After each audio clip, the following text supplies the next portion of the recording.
Hello, ഇന്ന് നമുക്ക് chicken കപ്പ ബിരിയാണി ഉണ്ടാക്കിയാലോ? സാധാരണ നമ്മൾ ബീഫും കപ്പയും കൂടി ബിരിയാണി ഉണ്ടാക്കാറുണ്ട്. എന്നാൽ അതിനേക്കാൾ ടേസ്റ്റാണ് കേട്ടോ ചിക്കൻ കപ്പ ബിരിയാണി.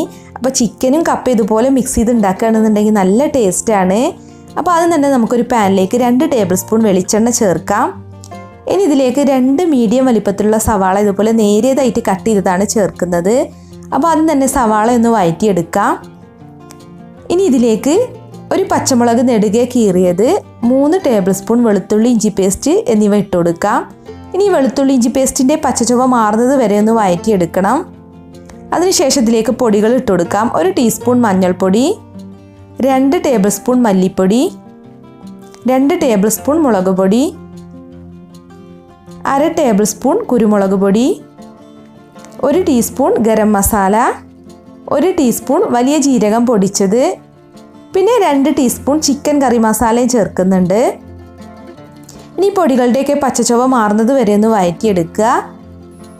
ഇനി ഇതിലേക്ക് ചിക്കൻ ഇട്ട് കൊടുക്കുക. ഞാനിപ്പോൾ 500 ഗ്രാം എല്ലോട് കൂടിയിട്ടുള്ള ചിക്കനാണ് എടുത്തിട്ടുള്ളത്.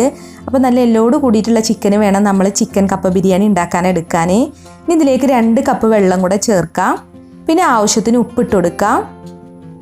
പിന്നെ ഒരു തണ്ട് കറിവേപ്പില കൂടി ഇട്ട് കൊടുത്തിട്ടുണ്ട്. ഇനി ഇത് നല്ല പോലെ ഒന്ന് മിക്സ് ചെയ്യുക. ഇനി ഇത് അടച്ചു വെച്ചിട്ടൊന്ന് വേവിച്ചെടുക്കണം. അപ്പോൾ നമ്മൾ ഇടയ്ക്ക് അടപ്പൊക്കെ ഒന്ന് തുറന്ന് ഇളക്കി കൊടുത്തുകൊണ്ടിരിക്കണം. അപ്പോൾ അത് ഹൈ ഫ്ലെയിമിലാണ് ഞാൻ തിളപ്പിക്കാൻ വെച്ചിരുന്നത്. ഇനി നമുക്കിതൊന്ന് ഇളക്കി കൊടുത്തതിന് ശേഷം ഒരു ലോ ടു മീഡിയം ഫ്ലെയിമിലിട്ട് വേണം അത് വേവിച്ചെടുക്കാൻ. ഒരു 15 മിനിറ്റൊക്കെ ഒന്ന് വേവിച്ചെടുത്താൽ മതി. അപ്പോഴേക്കും ചിക്കനൊക്കെ നല്ല പോലെ വെന്ത് വരും. അപ്പോൾ ചിക്കനൊക്കെ ഇപ്പോൾ ഇവിടെ നല്ല പോലെ കുക്കായിട്ടുണ്ട്. ഇനിയിപ്പോൾ നമുക്ക് ഇതിലേക്ക് ചേർക്കാനുള്ളത് കപ്പ വേവിച്ചതാണ് കേട്ടോ. അപ്പോൾ ഞാനിപ്പോൾ ഇവിടെ കുറച്ച് കപ്പ വേവിച്ചെടുത്തിട്ടുണ്ട്. 1 കിലോ കപ്പയാണ് വേവിച്ചിട്ടുള്ളത്. അപ്പോൾ ഞാൻ കുക്കറിൽ ഹൈ ഫ്ലെയിമിൽ 3 വിസിൽ വരുന്നത് വരെയാണ് കേട്ടോ വേവിച്ചത്. അതിനുശേഷം കപ്പ ഒന്ന് ഊറ്റിയെടുത്തു. എന്നിട്ടാണ് ഇപ്പോൾ ഇതിലേക്ക് ചേർക്കുന്നത്. അപ്പോൾ നല്ല സോഫ്റ്റ് ആയിട്ടുള്ള കപ്പയൊക്കെ ചേർക്കാൻ നോക്കുക. അപ്പോൾ നല്ല ടേസ്റ്റി ആയിട്ട് കിട്ടും. ഇനി നല്ല പോലെ ഒന്ന് മിക്സ് ചെയ്യുക കേട്ടോ. കപ്പയും ചിക്കൻ കറിയും നല്ല പോലെ ഒന്ന് മിക്സ് ചെയ്തെടുക്കുക. ഇനി നമ്മളിത് അടച്ച് വെച്ചിട്ട് ഒന്നും കൂടെ ഒന്ന് ആവി കൊള്ളിച്ചെടുക്കണം.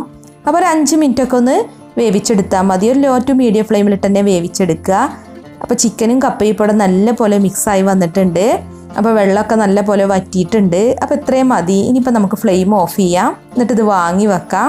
ഇനി ഇതൊന്ന് താളിച്ചെടുക്കാൻ വേണ്ടിയിട്ട് ഒരു പാനിലേക്ക് 2 ടേബിൾ സ്പൂൺ വെളിച്ചെണ്ണ ചേർത്തിട്ടുണ്ട്. ഇനി ഇതിലേക്ക് 1 ടേബിൾ സ്പൂണോളം ചെറുതായിട്ട് കട്ട് ചെയ്തിട്ടുള്ള ചെറിയുള്ളിയാണ് ഇട്ട് കൊടുക്കുന്നത്. ചെറിയുള്ളി നല്ലൊരു ബ്രൗൺ കളറാവുന്നത് വരെ ഒന്ന് വഴറ്റിയെടുക്കുക. അതിന് ശേഷം ഇതിലേക്ക് 1 തണ്ട് കറിവേപ്പില ഇട്ടിട്ടുണ്ട്. കറിവേപ്പില ചേർത്ത് കഴിഞ്ഞാൽ പിന്നെ നമുക്ക് ഫ്ലെയിം ഓഫ് ചെയ്യാം. എന്നിട്ട് നമ്മളിത് വേവിച്ച് വെച്ചിട്ടുള്ള ചിക്കൻ കപ്പ ബിരിയാണി ഉണ്ടല്ലോ അതിലേക്ക് ഇട്ട് കൊടുക്കുക. അപ്പോൾ ഇത്രയേ ഉള്ളൂ. നല്ല അടിപൊളി ടേസ്റ്റിലുള്ള ചിക്കൻ കപ്പ ബിരിയാണി ഇവിടെ റെഡി ആയിട്ടുണ്ട്. പിന്നെ ഞാനിതിലോട്ട് 2 ടേബിൾ സ്പൂൺ മല്ലിയില കട്ട് ചെയ്തതും കൂടെ ചേർക്കുന്നുണ്ട്. അപ്പോൾ നല്ലൊരു ഫ്ലേവറാണ്. ഇനി ഇത് ചൂടോട് കൂടി തന്നെ ഒരു സെർവിങ് പ്ലേറ്റിലേക്ക് മാറ്റാം. അപ്പോൾ നല്ല ആവി പറക്കുന്ന ചൂട് കട്ടൻ ചായയുടെ കൂടെ സെർവ് ചെയ്യാനാണ് കേട്ടോ ഞങ്ങൾക്കിത് കൂടുതൽ ഇഷ്ടം. പിന്നെ ഞങ്ങളുടെ മലപ്പുറത്ത് ഇതിന് ചിക്കൻ കപ്പ ബിരിയാണി എന്നൊന്നും അല്ല പറയുക. സാധാരണയായിട്ട് ചിക്കനും കപ്പയും വേവിച്ചത് തന്നെയാണ് പറയുക. അപ്പോൾ നിങ്ങൾക്ക് വീഡിയോ ഇഷ്ടമായി എന്നുണ്ടെങ്കിൽ ഒന്ന് ലൈക്ക് ചെയ്യുക. ഇനിയിപ്പോൾ ഇഷ്ടമായില്ല എന്നുണ്ടെങ്കിൽ ഡിസ്ലൈക്കും ചെയ്യാം കേട്ടോ. പിന്നെ നമ്മുടെ ഗിവ് അവേയിൽ പങ്കെടുക്കുന്നവർ ഫുൾ വീഡിയോ കണ്ടതിന് ശേഷം കമൻറ്റ് ചെയ്യുക. അതുപോലെ ചാനൽ സബ്സ്ക്രൈബ് ചെയ്യാത്തവരുണ്ടെങ്കിൽ സബ്സ്ക്രൈബ് ചെയ്തതിന് ശേഷം വേണം കമൻറ്റ് ചെയ്യാൻ. അപ്പോൾ മറ്റൊരു അടിപൊളി റെസിപ്പിയുമായി നമുക്ക് വീണ്ടും കാണാം. താങ്ക്